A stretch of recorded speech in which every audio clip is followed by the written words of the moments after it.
How to develop your communication skill এমন একটা skill যেটা তোমার বাপকে কনভিন্স করা থেকে শুরু করে তোমার বসকে কনভিন্স করার সব জায়গায় এটা লাগবে। বাট দুঃখের বিষয় হলো আমরা এটা অনেকে জানি না বা সঠিকভাবে শিখতে পারি না। তো তোমাকে 4টা টিপস বলো যে টিপসগুলো ফলো করে তোমার কমিউনিকেশন স্কিল ডেভেলপ করতে পারবা। Let's get start. First of all, communicate with unknown people, specially women crowd. মূলত আমরা মেয়েদের সামনে গেলে অনেকে আমরা নার্ভাস হচ্ছে, কান্দি গরম হওয়া বের হই। এটা নিয়ে আমি অন্য একটা ভিডিওতে আলোচনা করব। বাট এখানে দুটো যেন অন্যটা বিশেষ করে মেয়েতে ক্রাউডে গিয়ে কথা বলা ট্রাই করো, এতে তোমার কমিউনিকেশন স্কিল ডেভেলপ হবে। সেকেন্ড হলো সিনিয়র সিটিজেনদের মিটিংয়ের সাথে মিটিংয়ে কথা বলো।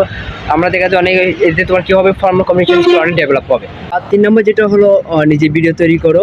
এটা এমন একটা টেকনিক যেটা এখনও শুরু করতে পারো। নিজে ফোনটা নাও, ক্যামেরা চালু করে একটি ভিডিও রেকর্ড করো। এরপর দেখো কোথায় আটকে যাচ্ছ, কোথায় তুমি কমফোর্টেবল না, এবং ওইখান থেকে নিজে প্রবলেমগুলো সলভ করো। তার 4 নম্বর যেটা হলো মোস্ট পাওয়ারফুল টেকনিক, সেটা হলো কোনো একটা সেলস টিমে যুক্ত হও। কেন সেলস টিমে যুক্ত হওয়া? মূলত কমিউনিকেশন স্কিল মানে কি? Convince skill. যার যত কনভিন্স স্কিল যত বেশি, তার কমিউনিকেশন স্কিল তত ভালো। সো এই জিনিসটা আমরা অনেকে স্কিপ হয়ে যাই।